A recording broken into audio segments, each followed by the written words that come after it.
आय या जितने भी अदर एलिमेंट्स होते हैं उसको किस तरीके से फाइंड आउट करते हैं। आय विधि के अंदर हम सबसे पहले क्या निकालते हैं, क्या हमारे पास टूल होता है, और अगर उसके बाद हमें रास्ते आय या कोई भी अदर कंपोनेंट अगर निकालना हो तो हमको जो है क्या फाइंड आउट करना पड़ेगा, ये हम सीखेंगे। वह विधि का पूरा थ्योरेटिकल सीखेंगे, कैसे कन्वर्जन वगैरह होगी, और न्यूमेरिकल क्वेश्चन को भी हम जो है सॉल्व करेंगे वह विधि के। तो पूरा का पूरा जो वह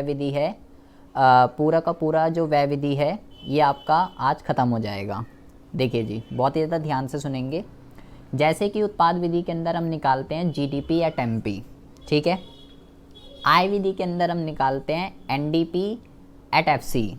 बिल्कुल इसी तरीके से अगर आपका जो क्वेश्चन है वो वह विधि का है तो वह विधि के अंदर सबसे पहले आपको जो कंपोनेंट निकालना है वो क्या निकालना है। वह विधि के अंदर आपको सबसे पहले जो कंपोनेंट निकालना है वो आपको निकालना है जीडीपी एट एमपी। मतलब जो हम उत्पाद विधि के अंदर निकालते हैं वही हमको जो है वह विधि के अंदर भी निकालना है, जीडीपी एट एमपी। सबसे पहला जो क्वेश्चन है वो ये है कि यार 8 कंपोनेंट होते हैं, उसमें से ये जीडीपी एट एमपी जो है ये इतना खास क्यों है।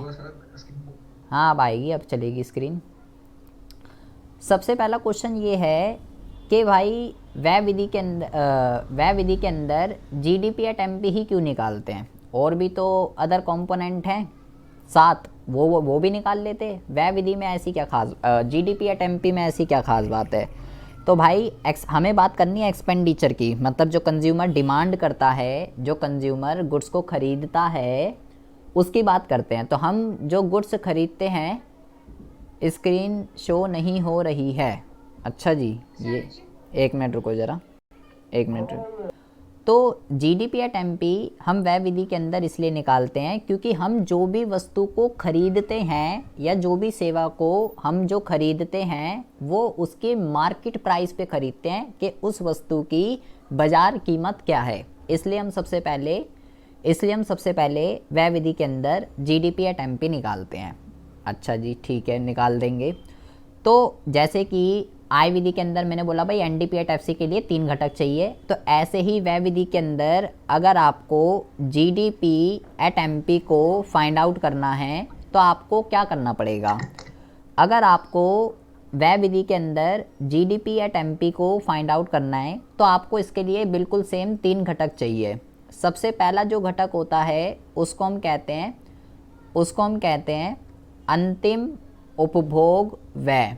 ये होता है इसके अंदर सबसे पहला कंपोनेंट, अंतिम उपभोग व्यय, इसको जोड़ देंगे। दूसरा जो घटक होता है इसके अंदर वो होता है सकल घरेलू पूंजी निर्माण। सकल घरेलू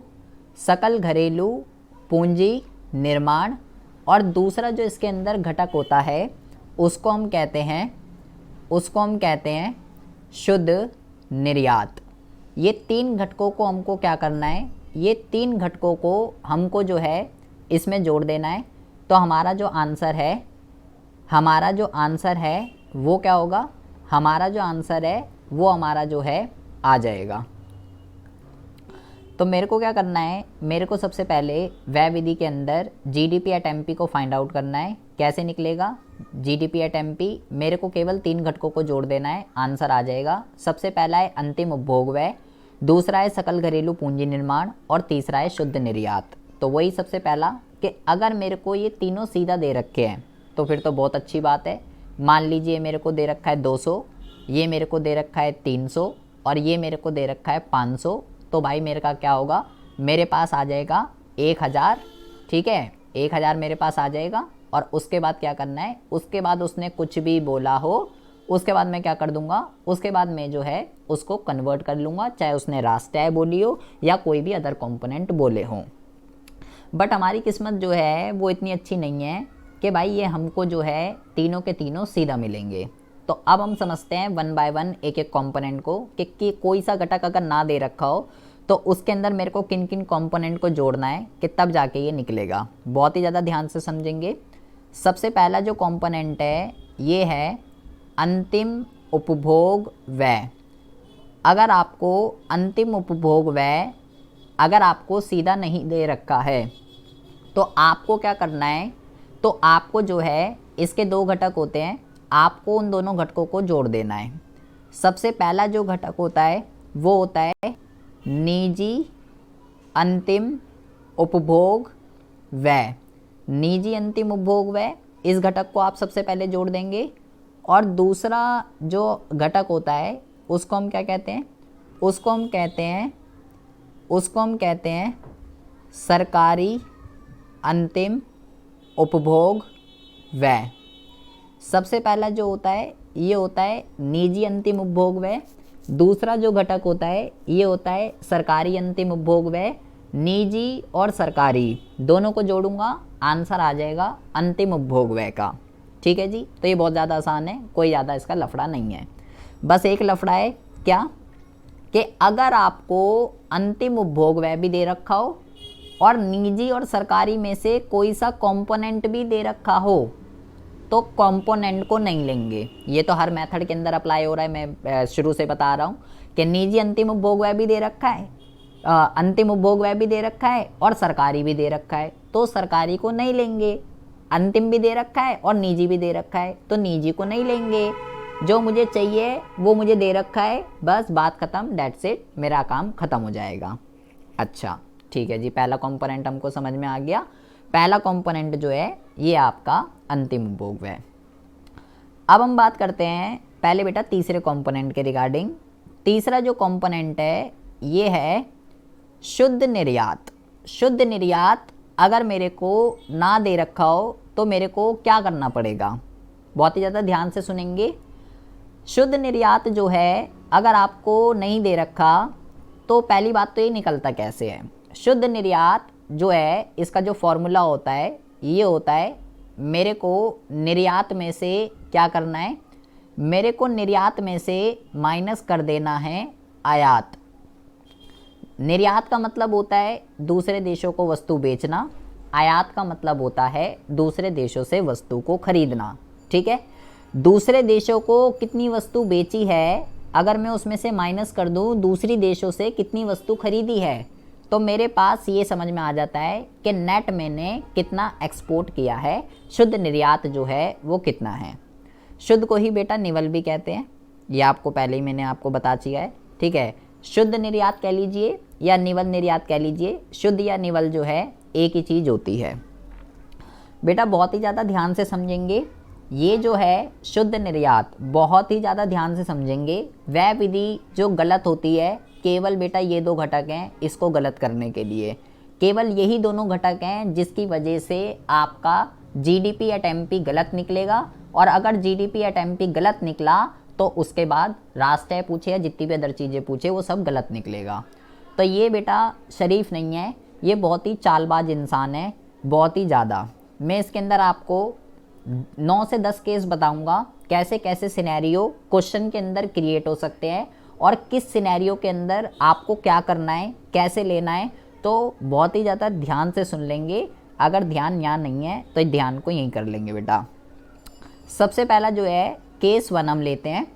केस 1 के अंदर मेरे को बेटा निर्यात भी दे रखा है, क्या दे रखा है 500, और मेरे को बेटा आयात भी दे रखा है मान लीजिए 200। तो बेटा दोनों गिवन है तो कोई दिक्कत वाली बात नहीं है। अगर मेरे को क्या निकालना है, अगर मेरे को ऐसी सिचुएशन में शुद्ध निर्यात निकालना है और दोनों गिवन है तो मैं क्या करूँगा बेटा, 500 में से दोनों 200 को माइनस कर दूंगा तो मेरा आंसर कितना आ जाएगा, मेरा आंसर जो है 300 आ जाएगा।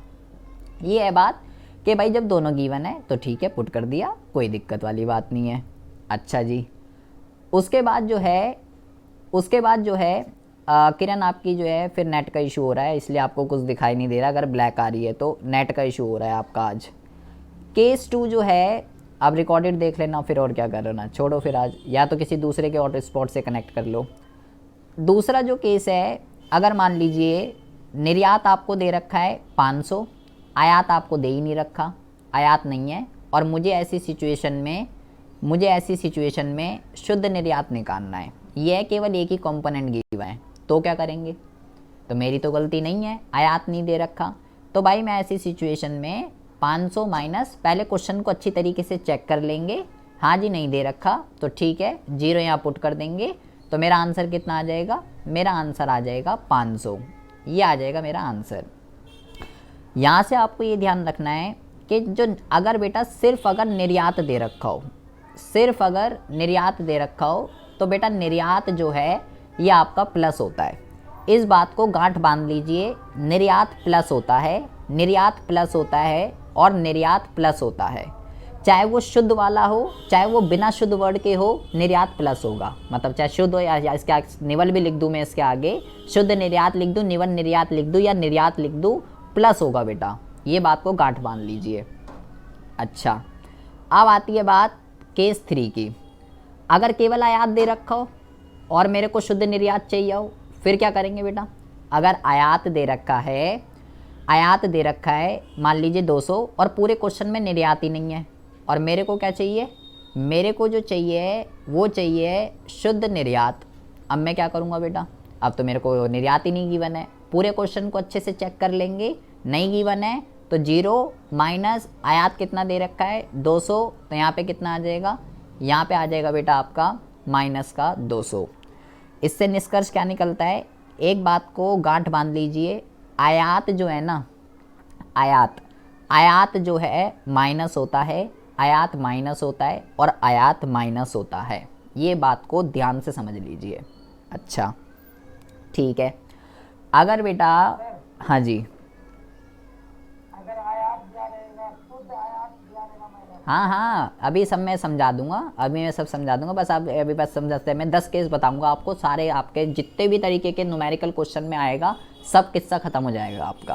पहले ये वाला समझिए, अगर ये बेटा पॉजिटिव का भी हो सकता है, ये बेटा नेगेटिव का भी हो सकता है, ठीक है, तो बहुत ही ज़्यादा ध्यान से समझेंगे। ऐसा भी हो सकता है, या मैं यहाँ ऐसे भी लिख देता हूँ, या ज़्यादा मैं केस नहीं बना रहा, या माइनस का 200। तो अब बेटा बहुत ही ज़्यादा ध्यान से समझेंगे। मैंने बोला आयात माइनस होता है, ठीक है, आयात माइनस होता है। तो अगर 200 गिवन है, अगर 200 गिवन है पॉजिटिव का तो माइनस होता है, तब तो बेटा मैं माइनस का 200 कर दूंगा, क्योंकि मेरे को माइनस करना है यार, माइनस और फिगर कितनी दे रखी है 200। लेकिन अगर माइनस का 200 दे रखा है तो भाई आयात तो माइनस होता है और फिगर किसकी दे रखी है, फिगर माइनस की दे रखी है। तो ऐसी सिचुएशन में माइनस माइनस क्या हो जाएगा, ऐसी सिचुएशन में माइनस माइनस जो है वो प्लस हो जाएगा बेटा, ये आपको ध्यान रखना है। सिर्फ आयात पॉजिटिव का भी दे रखा हो सकता है, सिर्फ आयात नेगेटिव का भी दे रखा हो सकता है बेटा। अगर पॉजिटिव का दे रखा है तो माइनस हो जाएगा, लेकिन अगर नेगेटिव का दे रखा है तो आयात तो माइनस होता है, और आयात माइनस का ही दे रखा है तो माइनस माइनस प्लस हो गए और ये हो गया 200। सेम सिनेरियो यहाँ पे भी है बेटा, निर्यात पॉजिटिव का भी दे रखा हो सकता है, निर्यात नेगेटिव का भी दे रखा हो सकता है बेटा।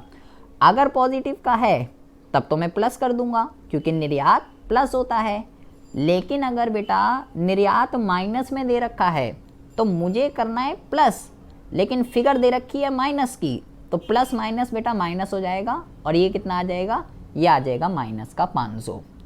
तो अगर केवल निर्यात गिवन है, चाहे पॉजिटिव का चाहे नेगेटिव का, कैसे करेंगे, प्लस है तो प्लस हो जाएगा, और अगर माइनस की दे रखी है तो मुझे प्लस करना है, लेकिन वो माइनस की फिगर दे रखी है तो प्लस माइनस माइनस हो जाएगा बेटा। यहाँ पे देखिए, आयात पॉजिटिव का भी हो सकता है, आयात नेगेटिव का भी हो सकता है, कैसा भी हो सकता है। अगर पॉजिटिव का है तो मेरे को आयात माइनस करना होता है, जहाँ पे भी ज़रूरत होगी माइनस का 200 कर दूंगा। लेकिन अगर आयात नेगेटिव का दे रखा है, नेगेटिव का, तो 0 माइनस 200 करा, ये आ गया। अगर नेगेटिव का दे रखा है तो बेटा आयात माइनस होता है और माइनस का ही दे रखा है तो माइनस माइनस प्लस हो जाएगा बेटा। ये हो गया इसका केस 3। अच्छा, अब समझिए ज़रा, अब हम बात करते हैं केस 4 की। केस 4 को बेटा, अब सारे केस बहुत ही ज़्यादा ध्यान से समझेंगे, 4 के बाद जितने भी केस हैं। अब आपको क्या दे रखा है, अब आपको दे रखा है बेटा, अब आपको दे रखा है शुद्ध या निवल एक ही चीज़ होती है, ध्यान रखिएगा। अब आपको दे रखा है शुद्ध निर्यात 500, ठीक है, और बेटा आयात भी गिवन है। आयात कितना गिवन है, आयात गिवन है 200। अब ऐसी सिचुएशन में मैं क्या करूँगा, ऐसी सिचुएशन में मैं क्या करूँगा, क्या मेरे को, मुझे शुद्ध निर्यात चाहिए और आयात भी दे रखा है, तो क्या मैं डिफरेंस निकालूं? 500 में से 200 को माइनस करके 300 लिखूं? नहीं। ऐसी सिचुएशन में डिफरेंस जो है, ऐसी सिचुएशन में डिफरेंस जो है वो नहीं निकलेगा। क्यों? क्योंकि मुझे जो चीज़ चाहिए वो मेरे को सीधा दिख गई। मुझे क्या चाहिए? मुझे चाहिए शुद्ध निर्यात। तो शुद्ध निर्यात जो है वो डायरेक्ट गिवन है। ऐसी सिचुएशन में हम डायरेक्ट 500 को पुट करेंगे, डायरेक्ट 500 को पुट करेंगे। यहाँ पे मैं लिख देता हूँ, यहाँ पे मैं लिख देता हूँ कि डिफरेंस नहीं निकालेंगे, डिफरेंस नहीं निकालेंगे। ऐसी सिचुएशन में डिफरेंस जो है वो नहीं निकालेंगे बेटा। शुद्ध निर्यात पॉजिटिव का भी हो सकता है, शुद्ध निर्यात नेगेटिव का भी हो सकता है, ठीक है। चाहे शुद्ध निर्यात पॉजिटिव का हो चाहे नेगेटिव का हो, और आयात भी दे रखा है इस केस के अंदर, तो क्या करेंगे, आयात भी गिवन है इसके अंदर, तो डिफरेंस तो निकलेगा नहीं सबसे पहली बात तो। और निर्यात होता है प्लस, तो निर्यात प्लस होता है बेटा। लेकिन मेरे को ये अब जो मैंने यहाँ पे सिनेरियो पढ़ाए हैं ना, ये जो यहाँ पे मैंने सिनेरियो पढ़ाए हैं वही सिनेरियो नीचे लगेंगे। जैसे ये निर्यात, ये नेगेटिव वाला है, ये नेगेटिव वाला, तो सेम ये यहाँ पे भी लगेगा। नेगेटिव वाला है, निर्यात तो प्लस होता है लेकिन फिगर माइनस में दे रखी है तो माइनस हो जाएगा। जैसे यहाँ अगर माइनस का 500 दे दे शुद्ध निर्यात, तो मेरे को तो प्लस करना है लेकिन फिगर माइनस की दे रखी है, तो ये कितना हो जाएगा, प्लस माइनस माइनस माइनस का 500। डिफरेंस नहीं निकालेंगे क्योंकि जो मुझे चाहिए वो मेरे को सीधा का सीधा गिवन है, तो भाई डिफरेंस नहीं निकलेगा। अच्छा, अब बेटा समझिए केस नंबर 5। केस नंबर 5 के अंदर आपको क्या गिवन है, केस नंबर 5 के अंदर निर्यात गिवन है, निर्यात गिवन है 500, ठीक है बेटा। बहुत ही ज़्यादा ध्यान से सुनेंगे, ये मोस्ट इम्पॉर्टेंट केस है इस चैप्टर का। निर्यात दे रखा है 500 और आयात तो दे रखा है, और आयात के साथ क्या लिखा हुआ है, शुद्ध आयात। शुद्ध आयात या निवल आयात एक ही चीज़ होती है, ये ध्यान रखिएगा, ठीक है। ये दे रखा है 200 भी हो सकता है और माइनस का 200 भी हो सकता है, कुछ भी हो सकता है बेटा, ठीक है। बहुत ही ज़्यादा ध्यान से समझेंगे, बहुत ही ज़्यादा ध्यान से। सारे के सारे न्यूमेरिकल क्वेश्चन के अंदर आपको केस 5 ही मिलेगा, सारे न्यूमेरिकल में। मुझे चाहिए शुद्ध निर्यात, क्वेश्चन में दे रखा है शुद्ध आयात, तो ऐसी सिचुएशन में हम क्या करेंगे, ऐसी सिचुएशन में निर्यात तो दे रखा है, मेरे को तो शुद्ध निर्यात चाहिए। क्या मैं ऐसी सिचुएशन में 500 माइनस 200 ये करके 300 निकालूं? क्या ऐसा करूं? नहीं, ऐसी सिचुएशन में डिफरेंस नहीं निकलेगा।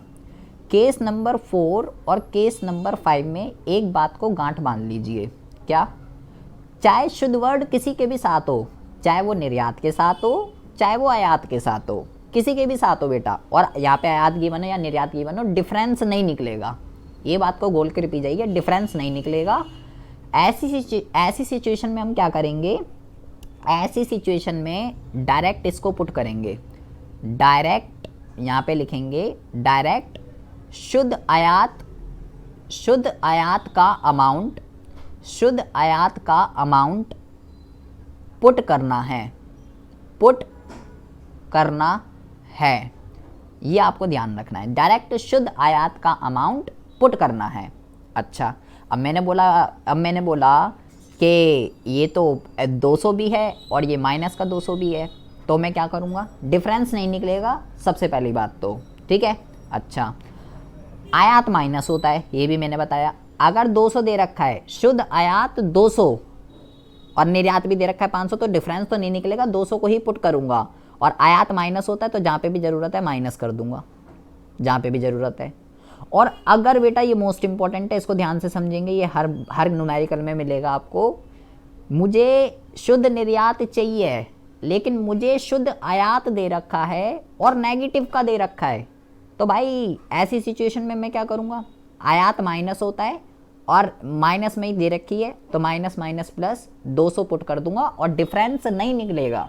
वही रूल अप्लाई होगा जो ऊपर अप्लाई हो रहा है, ये वाला यही रूल अप्लाई होगा नीचे भी, लेकिन यहाँ पे बेटा निर्यात गिवन नहीं था, ठीक है, और यहाँ पे आयात वर्ड के साथ शुद्ध लिखा हुआ है। सब केस डिफरेंट है बेटा, किसी को भी देख लीजिए आप, सब में मैंने अलग अलग चीज़ें लिख रखी है। तो केस नंबर 5 आप घोल कर पी जाइए। केस नंबर 5 या तो शुद्ध आयात ही मिलेगा या तो पॉजिटिव का या नेगेटिव का। मोस्टली केसेस के अंदर सारे न्यूमेरिकल में आपको केस 5 ही देखने के लिए मिलेगा, ठीक है। ये आपको जो है 5 केस किसके हैं, ये 5 केस, ये 5 केस जो हैं ये हैं आपके बेटा शुद्ध निर्यात के। शुद्ध निर्यात का जो फॉर्मूला होता है ये होता है निर्यात माइनस आयात। ये 5 केस मैंने आपको बताए हैं, ठीक है। मैंने ज़्यादा केस इसमें क्रिएट नहीं करे, यहीं आपको बता दिया, वरना मैं अलग अलग करता तो 10 बन जाते। यहीं मैंने दोनों समझा दिए कि पॉजिटिव की भी फिगर हो सकती है, नेगेटिव की भी हो सकती है, पॉजिटिव की भी, नेगेटिव की भी, पॉजिटिव नेगेटिव दोनों फिगर हो सकती है। क्या सिनेरियो होगा वो बात बता दिया। बस ये ध्यान रखिए निर्यात प्लस होता है, आयात माइनस होता है, ये समझ जाइए। कोई भी क्वेश्चन को करने में दिक्कत नहीं होगी। आयात माइनस होता है और माइनस का ही दे रखा है तो भाई प्लस हो जाएगा। निर्यात प्लस होता है, अगर माइनस का दे रखा है तो भाई माइनस हो जाएगा, क्योंकि प्लस माइनस माइनस होता है। ठीक है जी, कोई दिक्कत नहीं है। हाँ जी,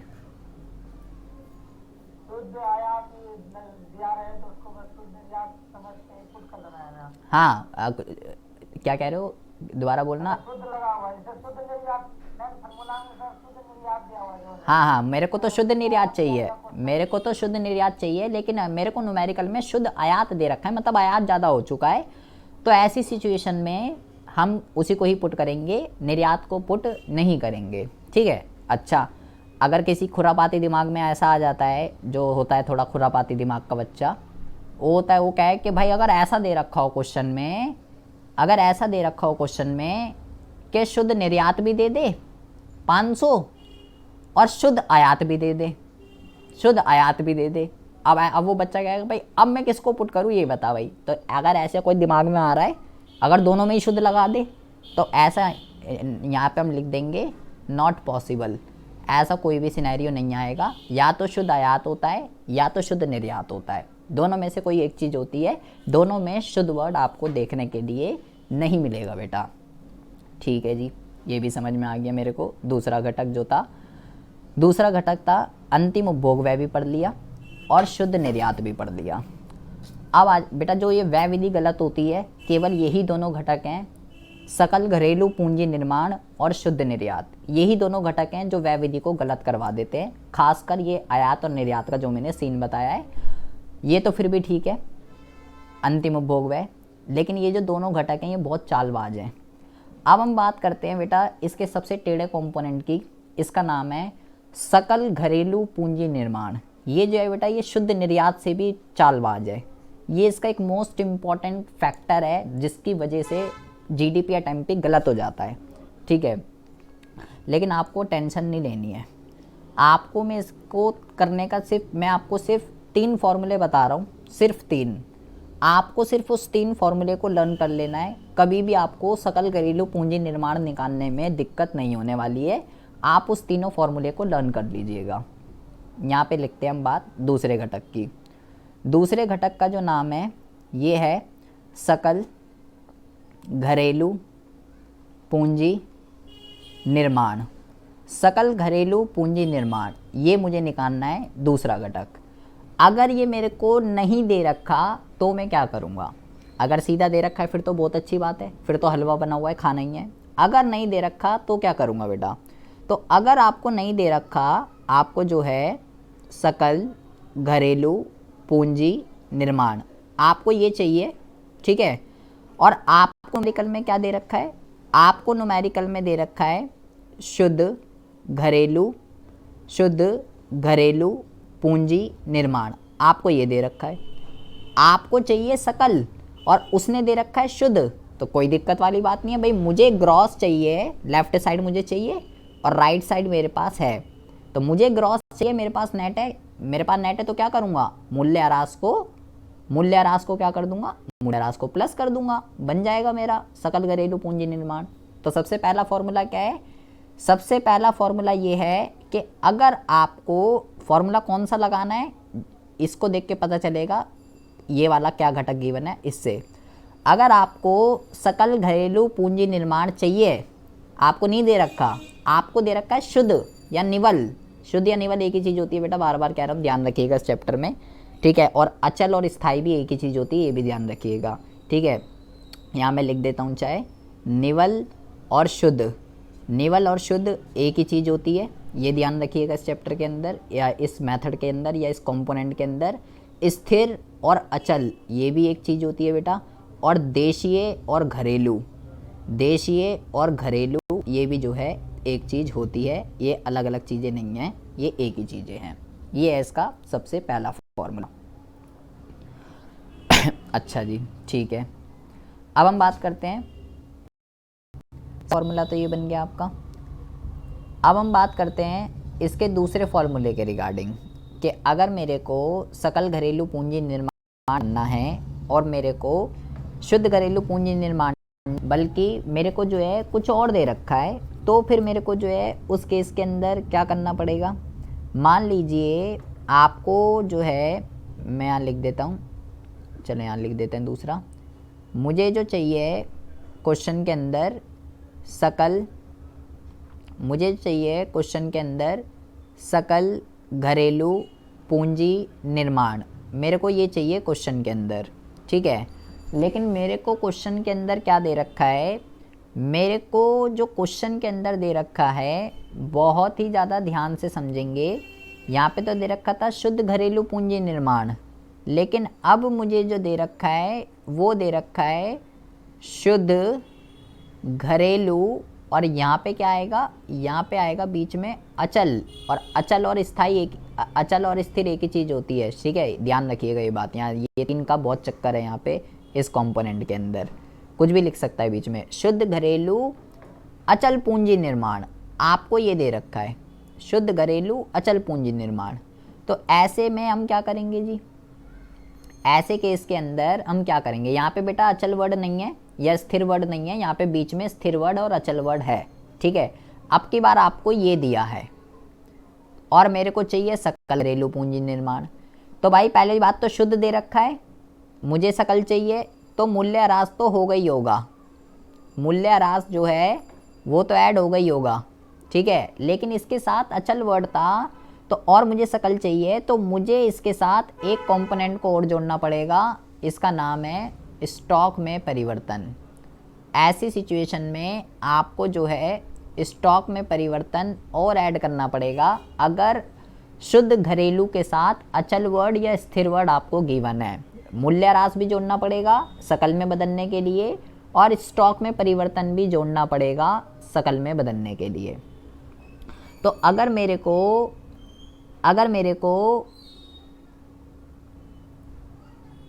क्या लिख दिया भाई, dep is equal to gross minus net, बस जो मैं आपको फॉर्मूले बता रहा हूँ बस ये आप गोल कर पी जाइए और कुछ नहीं करना आपको। अच्छा, अब आ जाती है तीसरे फॉर्मूले की बात।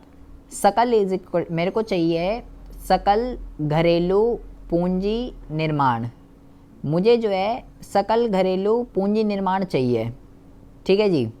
अच्छा, और मेरे को अब क्या दे रखा है, मेरे को अब जो है ना तो ये दे रखा शुद्ध घरेलू पूंजी निर्माण और ना ही ये दे रखा शुद्ध घरेलू अचल पूंजी निर्माण।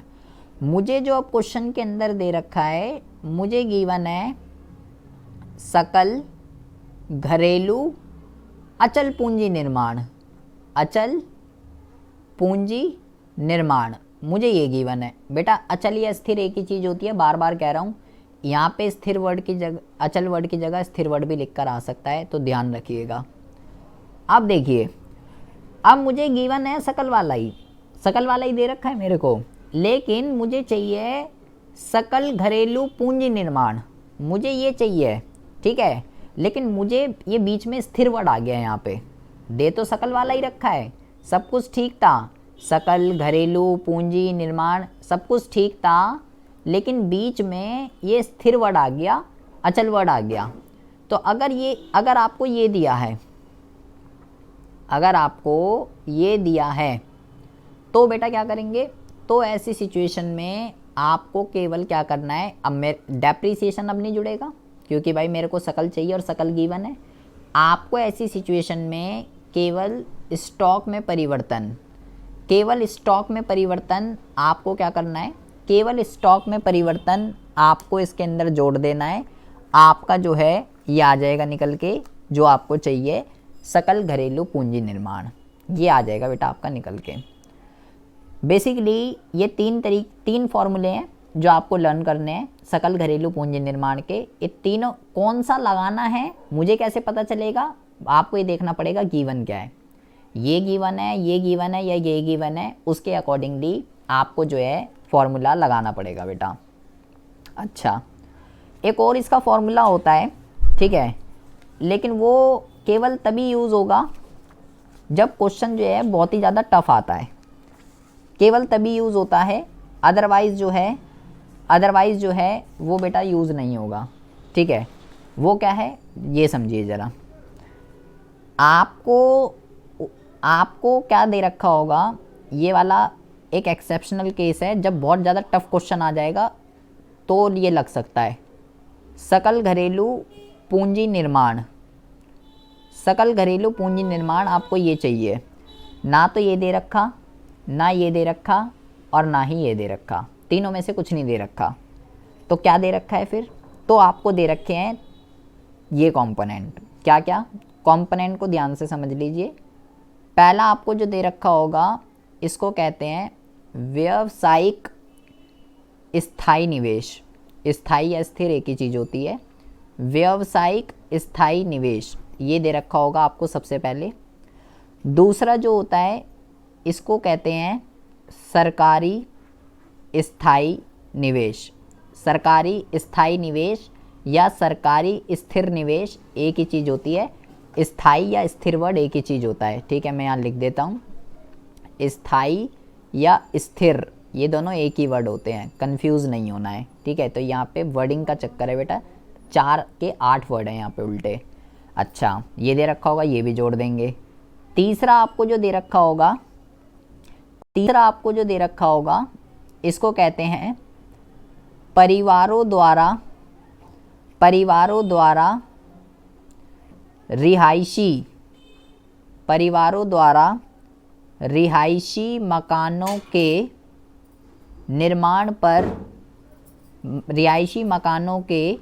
निर्माण पर निवेश। पूरा डिट्टो ऐसे ही लिखा हुआ होगा, कंपोनेंट तो सेम ऐसे ही दे रखा होगा तीनों के तीनों। और प्लस इसके अंदर आपको क्या कर देना है, 3 घटक दे रखे होंगे। इसके अंदर आपको स्टॉक में परिवर्तन आपको जो है और ऐड कर देना है। तो आपका जो है क्या निकल के आ जाएगा, तो आपका जो है निकल के आ जाएगा सकल घरेलू पूंजी निर्माण। लेकिन ये बेटा एक बहुत ही एक्सेप्शनल केस है। ये केवल तभी लगता है जब मेरे को जो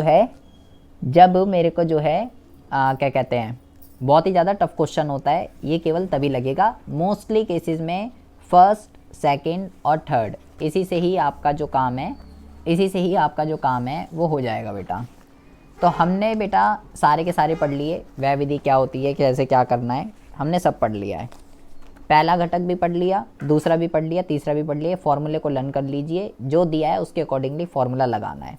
तीनों घटक मैंने पढ़ लिए, ये भी पढ़ लिया, ये भी पढ़ लिया, ये भी पढ़ लिया। तीनों को जोड़ दूंगा, जीडीपी एट एमपी आएगा। और उसके बाद क्या करना है, उसके बाद जो है जो भी उससे मेरे से पूछा हो वो जो है बेटा मैं निकाल दूंगा, आंसर आ जाएगा, ठीक है। थ्योरेटिकल हम इसका पूरा पढ़ चुके हैं। एक क्वेश्चन मैं आपको करा रहा हूँ, 1-2, बाकी के क्वेश्चन जो है कॉपी कलम आप भी निकाल लीजिए। बाकी के क्वेश्चन जो है आपको करने हैं बेटा, ठीक है। 1-2 मैं करा रहा हूँ, बाकी के आपको करने हैं। क्वेश्चन लिखे हुए हैं, फटाफट से सॉल्व करना है और कुछ नहीं करना, 5 मिनट में हो जाएगा। क्या बोला क्वेश्चन के अंदर, राष्ट्रीय आय निकाल भाई। क्वेश्चन नंबर में कहता है 1 में राष्ट्रीय आय निकाल। मतलब क्वेश्चन में मुझे जो फर्स्ट क्वेश्चन है क्या फाइंड आउट करने के लिए बोल रखा है, एनएनपी एट एफसी। कह रहा भाई एनएनपी एट एफसी निकाल, इसी को ही राष्ट्रीय आय कहते हैं बेटा। अच्छा, तो मेरे लिए तो मैटर नहीं करता चाहे कुछ भी बोले 8 वर्ड में से। मैंने क्या सीखा है वह विधि के अंदर, मैंने ये सीखा भाई मैं तो जीडीपी एट एमपी निकालूंगा, बात खत्म। मैं तो जीडीपी एट एमपी निकालूंगा, उसने को जो मर्जी भी बोला हो। घटक देखिए क्या दे रखे हैं, निजी अंतिम उपभोग व्यय, आर्थिक सहायता, शुद्ध स्थिर, विदेशों को सरकारी स्टॉक, शुद्ध अचल अप्रत्यक्ष। मेरा पहला घटक क्या था बेटा, अंतिम उपभोग व्यय। अंतिम उपभोग व्यय मेरा सबसे पहला घटक था। तो मैंने अपना क्वेश्चन देखा, मुझे तो यहाँ अंतिम उपभोग व्यय दूर दूर तक नहीं दिख रहा, मुझे अंतिम उपभोग व्यय नहीं दे रखा। मैंने आपको ये बोला जब अंतिम उपभोग व्यय ना दे रखा हो तो दो घटक दे रखे होंगे, इसको जोड़ देना है। पहला घटक आ जाएगा निजी अंतिम उपभोग व्यय और सरकारी अंतिम उपभोग व्यय। ये घटक देखिए कहाँ दे रखे हैं।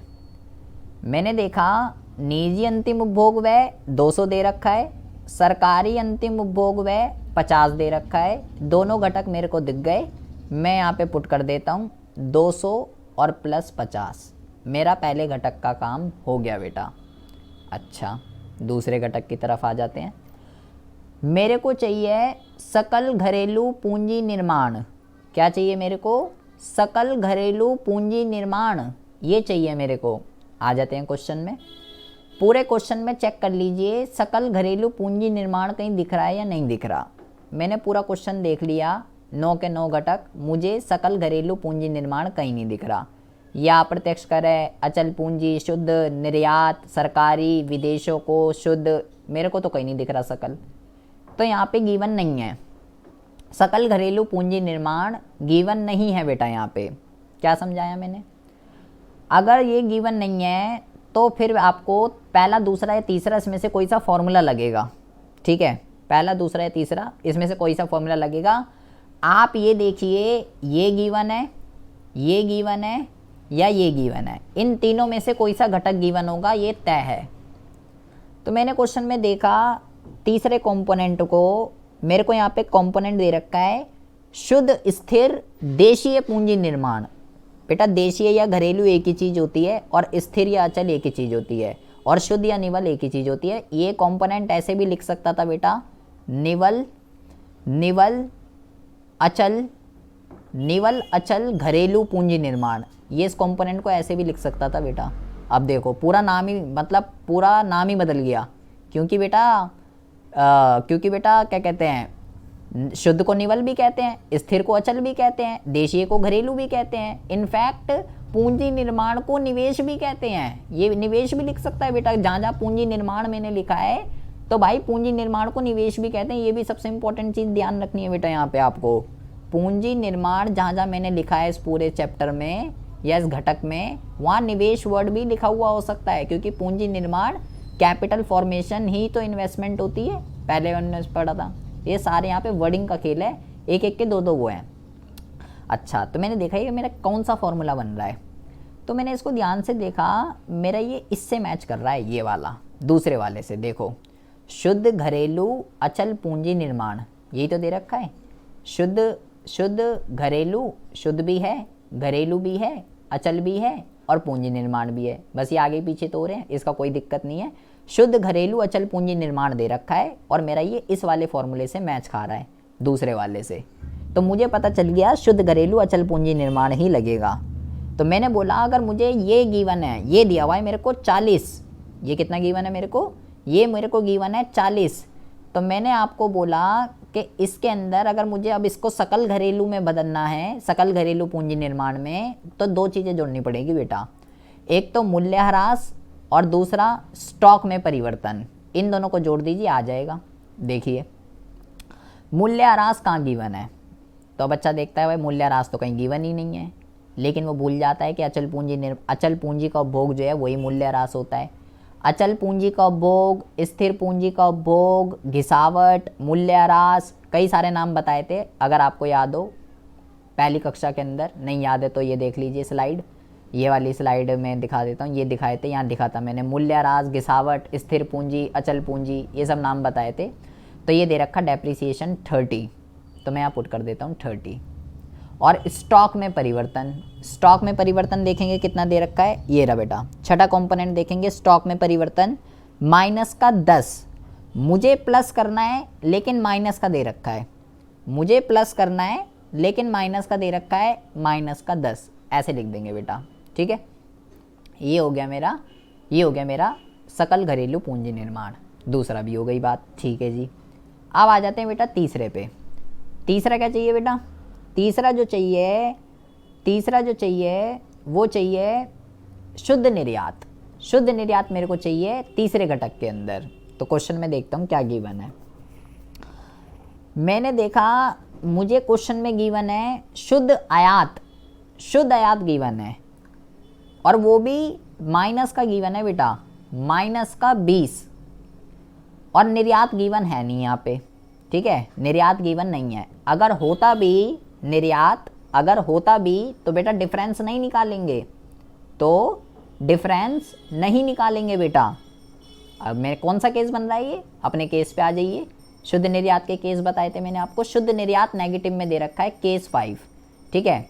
निर्यात यहाँ पे गिवन है, मैं चाहूँ तो यहाँ पे लोग केस 6 केस 7 बना देता हूँ कि केवल शुद्ध, सेम यही है कि अगर केवल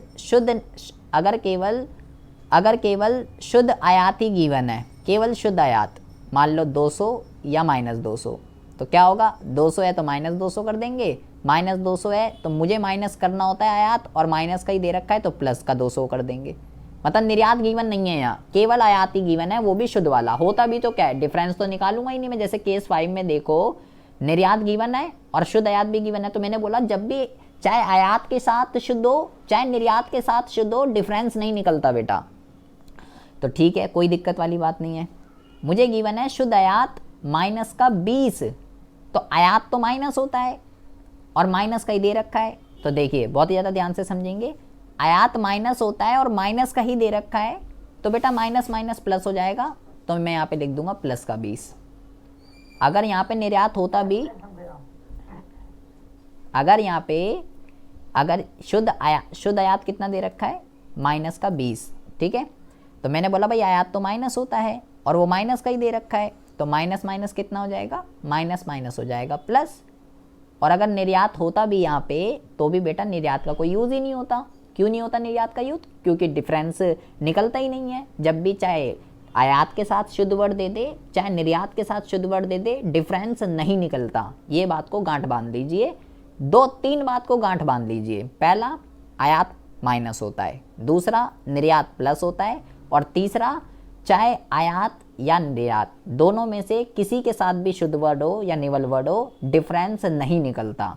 ये 3 बातें अगर आपने गांठ बांध ली तो शुद्ध निर्यात में कोई भी दिक्कत नहीं होने वाली है। निर्यात प्लस होता है, आयात माइनस होता है, और दोनों में से किसी भी वर्ड के साथ शुद्ध वर्ड आ जाए, डिफरेंस नहीं निकालूंगा बस, ठीक है।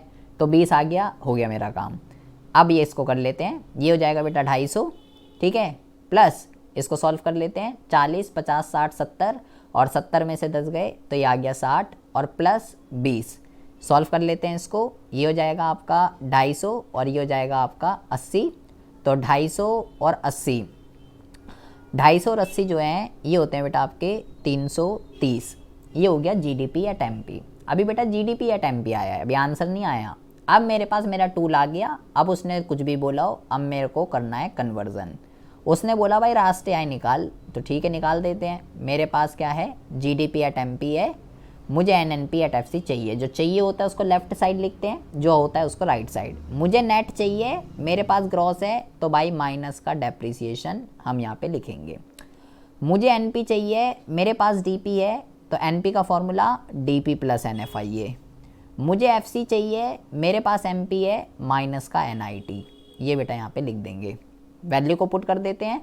330 माइनस मूल्यह्रास, मूल्यह्रास कितना दे रखा है 30, तो यहाँ पे हम पुट कर देते हैं 30 प्लस, बहुत ही ज़्यादा ध्यान से सुनेंगे, एनएफआईए की वजह से भी गलत हो जाएगा आपका, क्योंकि एनएफआईए के अलग ही लफड़े हैं, वो मैं आपको पहले ही बता चुका हूँ। अब मुझे क्या गिवन है, देखिए मुझे गिवन है विदेशों को शुद्ध कारक आय, को वाला गिवन है 10, तो को वाला तो बेटा माइनस होता है, को वाला मैं पहले आपको बता चुका हूँ, को वाला माइनस होता है, से वाला प्लस होता है। तो भाई माइनस का 10 ये लिख देंगे, माइनस एनआईटी। एनआईटी कैसे निकलता है, एनआईटी निकलता है अप्रत्यक्ष कर, ये दे रखा है 60, और आर्थिक सहायता कितनी दे रखी है, ये दे रखी है 20, तो 60 माइनस 20 यहाँ पे मैं पुट कर देता हूँ। इन दोनों के लफड़े हम पहले ही पढ़ चुके हैं, ये कैसे कैसे केस से हो सकते हैं इसके अंदर, तो ये हम यहाँ पे हम बात नहीं करने वाले हैं। 330 माइनस का 30 माइनस का 10 minus and it will be 40। Solve करेंगे इसको, किस तरीके से सॉल्व होगा, इसको इसमें से माइनस कर दीजिए चाहो तो, पहले 300 हो जाएगा, 300 माइनस 10 माइनस 40, इसको इसमें से माइनस कर दीजिए, जिसको मैथ नहीं आती है उसको समझा रहा हूँ कि कैसे हो जाएगा।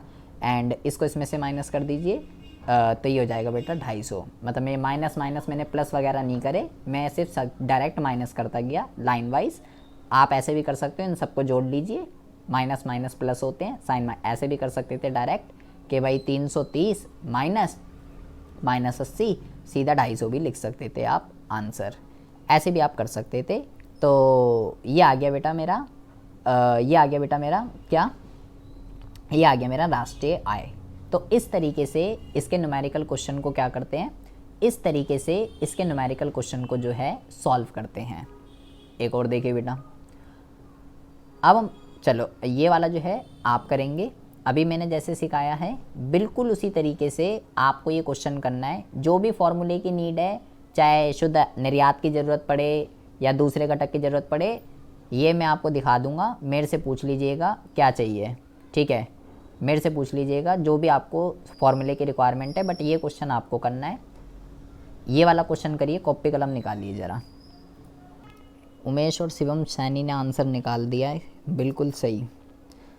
बताइए आराम से, किसी भी फॉर्मूले की ज़रूरत हो बेटा मेरे से पूछ लीजिए, अभी तो आपको इतनी जल्दी लर्न नहीं होगा, ठीक है, मेरे से पूछ लीजिए जिस भी फॉर्मूले की ज़रूरत है। GDCF सकल घरेलू पूंजी निर्माण की ज़रूरत है, शुद्ध निर्यात में कौन सा केस लग रहा है, केस बता सकता हूँ, प्लस होगा या माइनस होगा वो तो आपको ही देखना पड़ेगा।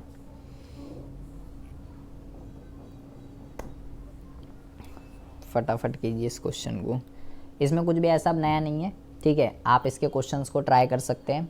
एक बारी GDP एट MP आ गया, उसके बाद जो है दुनिया की कोई भी चीज़ निकल सकती है, लेकिन GDP एट MP सही होना चाहिए।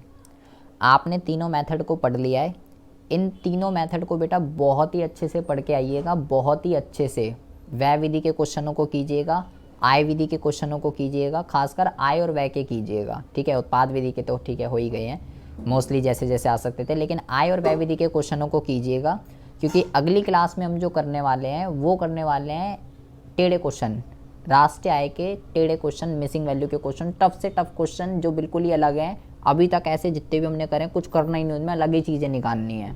तो वो बेटा तब होगा जब आपको आय विधि और व्यय विधि, जब ये दोनों आपको बहुत ही अच्छे से आती है तो ही वो क्वेश्चन हो पाएंगे सारे के सारे, क्योंकि वो थोड़े टेढ़े क्वेश्चन हैं, उनमें बेटा दिमाग लगाना पड़ेगा, दिमाग दौड़ाना पड़ेगा। आप क्या होगे कि ये क्या हो रहा है, जब आय और व्यय विधि नहीं आएगी तो फिर कैसे पता चलेगा। तो नेक्स्ट क्लास बहुत ही ज़्यादा इम्पॉर्टेंट है, आप नेक्स्ट क्लास को छोड़िएगा नहीं, टाइम से ज्वाइन कर लीजिएगा, ठीक है, और ये सब पढ़ के आइएगा, बेसिक अपना बेसिक जो है बेसिक आपका पक्का करके आइएगा। विशाल हो गया, कितना आया है, 350, बिल्कुल ही गलत आ रहा है, बहुत अच्छे, मौज कर दी। चलिए, शिवम गोस्वामी ने आंसर निकाल दिया है, बिल्कुल सही। उमेश, शिवम सैनी और शिवम गोस्वामी, 3 बच्चों का आंसर आ गया है, बिल्कुल सही। तुम पता नहीं क्या कर रहे हो सब, निकालिए। मैं बता रहा हूँ कौन बताएगा आंसर। एक तो बताएगा संजना, आवाज़ आ रही है नहीं आ रही है, सो रही हो, पूरी नींद भर लोगी। हाँ हाँ ठीक है ठीक है, फॉर्मूला मेरे से पूछ लेना जो भी ज़रूरत हो। अंतिमा सो गई क्या? दीपांशु आ गया आंसर? तो मेरे से फॉर्मूला पूछ लो, कोई भी ज़रूरत है, सकल घरेलू का या जो भी ना आ रहा हो। योगेश आ गया आंसर? फॉर्मूला 360 आया है, अच्छा चलो रुको फिर देखते हैं। और इन कृष्णा पता नहीं क्या कर रहे हो, कारक को निवल कह रहे हो, रात के उल्लू बनोगे तो यही होगा फिर। मैंने से निकाला पर 320 आ गया सर मेरा। अच्छा पूरा क्लियर नहीं है, 1 मिनट रुको जरा। कृष्णा ठीक है आपका, योगेश आपने ठीक निकाला है, आपका तो ठीक है, आपका तो ठीक है। आंसर क्या है सर? ठीक है, 360 ही आएगा, सही है आपका, 360 आएगा इस क्वेश्चन का करेक्ट आंसर। पता नहीं कृष्णा क्या कर रहा है, कौन सी प्लस कर रहा है कौन सी माइनस कर रहा है, क्या करते हो कृष्णा। इसका भी तुमने 300 भी देखो, इतनी लेट निकाला, वो भी गलती निकाला। 360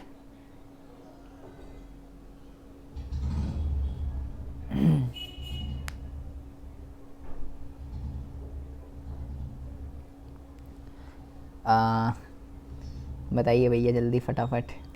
हाँ जी, प्रारंभिक और आरंभिक ये दोनों एक ही चीज़ें होती हैं, स्टार्टिंग कहते हैं इसको। तो भाई आय विधि और व्यय विधि के क्वेश्चन को कीजिएगा, आपसे रिक्वेस्ट है, क्योंकि जो हम अगले करने वाले हैं, हम टफ क्वेश्चन करने वाले हैं जिसमें ये 8 वर्ड नहीं निकालने, जीडीपी, जीएनपी, राष्ट्रीय, घरेलू, ये नहीं निकालना, उनमें अलग ही चीज़ें निकालनी है, मिसिंग वैल्यू के क्वेश्चन है वो। तो वो तभी हो पाएंगे जब आपका आय और व्यय विधि का कॉन्सेप्ट क्लियर है।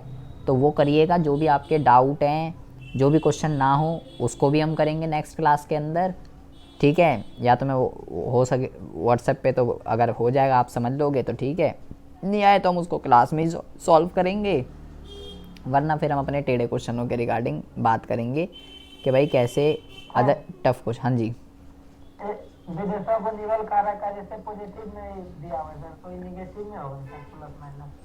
विदेशों को निवल कारक आए, कहाँ दे रखी है, लास्ट में 9 नंबर से। हाँ ये को वाला है, ये को वाला जो है, को वाला जो है माइनस होता है, माइनस करिए इसे, माइनस का 10 आएगा ये,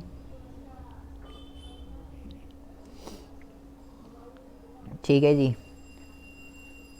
अंतिमा आया 360 यानी आगे, शुक्र, लख लख बधाइयाँ, बहुत धन्यवाद हमारे कृष्णा।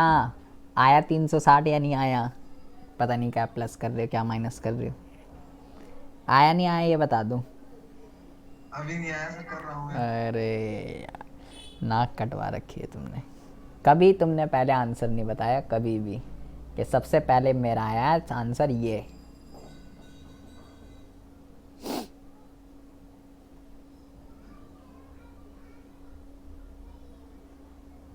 तो भैया सबका 360 आ चुका है, जिसका नहीं आ रहा वो चेक करिए, ठीक है। विपिन आप एक बारी भाई वो वीडियो देखिएगा, NFIA वाली, से वाला प्लस होता है और को वाला माइनस होता है, ये बात इसमें ध्यान रखिए। NFIA में से वाला प्लस होता है और को वाला माइनस होता है, ठीक है, चाहे वो कोई भी हो, चाहे से वाला शुद्ध के साथ हो चाहे बिना शुद्ध के साथ हो, से वाला प्लस होता है, को वाला शुद्ध के साथ हो या बिना शुद्ध के साथ हो, को वाला माइनस होता है। ये दो बात को आप गांठ बांध लीजिए, ठीक है, तो कोई भी दिक्कत नहीं आए। जैसे यहाँ को वाला दे रखा है, को वाला दे रखा है, तो को वाला तो माइनस होता है, तो ठीक है कर दीजिए इसको माइनस का 10। लेकिन अगर ये माइनस का ही होता फिर क्या करते, तो फिर माइनस माइनस प्लस हो जाता, तो फिर माइनस माइनस प्लस हो जाता, ठीक है। मैं आपको भेज रहा हूँ, आपको भेज रहा हूँ, उसमें देख लीजिएगा, ठीक है। तो ये हो गया जी आपका पूरा का पूरा व्यय विधि, थ्योरेटिकल आपने समझ लिया, न्यूमेरिकल समझ लिया।